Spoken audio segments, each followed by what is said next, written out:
Welcome back to TV5 News at 9. Joining us this morning is Dr. Erik K. Trump, author of AI Reading, Writing, and Research, What's Left Behind for Us. And Jeffrey Eastlick from the Public Libraries of Saginaw. Thank you both for being here. You're welcome. Thank you. Good morning, guys. So, Erik, to start us off, can you just explain what is artificial intelligence? So artificial intelligence encompasses a lot, but for the purposes of the talk that I'm going to give at the library, I'm going to focus on generative artificial intelligence, which most people are familiar with through chatbots like ChatGPT or Gemini or Copilot.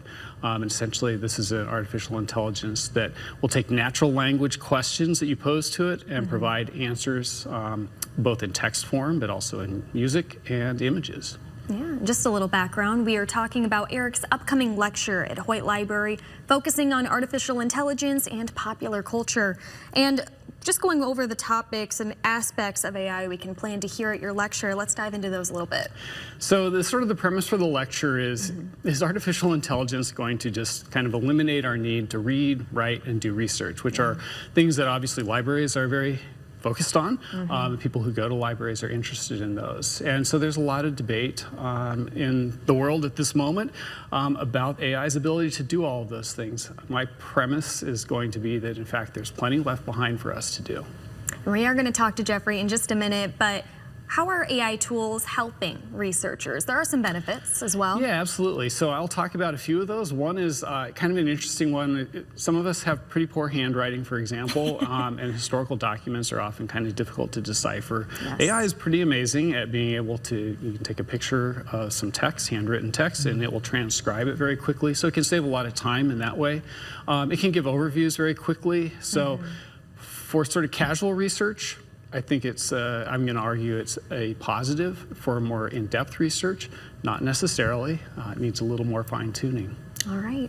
And Jeff, what do you expect the audience to take away from this lecture, and how can we implement this information in our daily lives as well?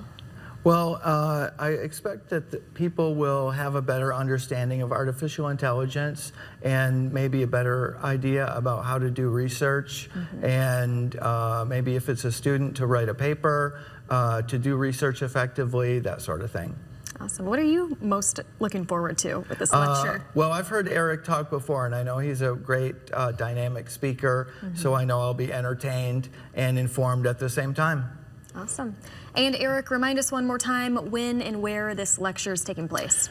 Lecture, and I should defer to you, Jeff, on this. The lecture is on Wednesday, and it's at Hoyt Library, which is 505 Jane Street, and you can register for the event by going to www.saginawlibrary.org/events. And this is a free event? It's a free event, and it's open to the public. And you do recommend people sign up ahead of time? That's right. Plan on coming? Yes. Perfect. Well, thank you both so much for being here. We appreciate your time. Thank you so much. Of course. You can always find more information on the lecture and Erik's book on our website, WNEM.com. Just click on the hot link section there.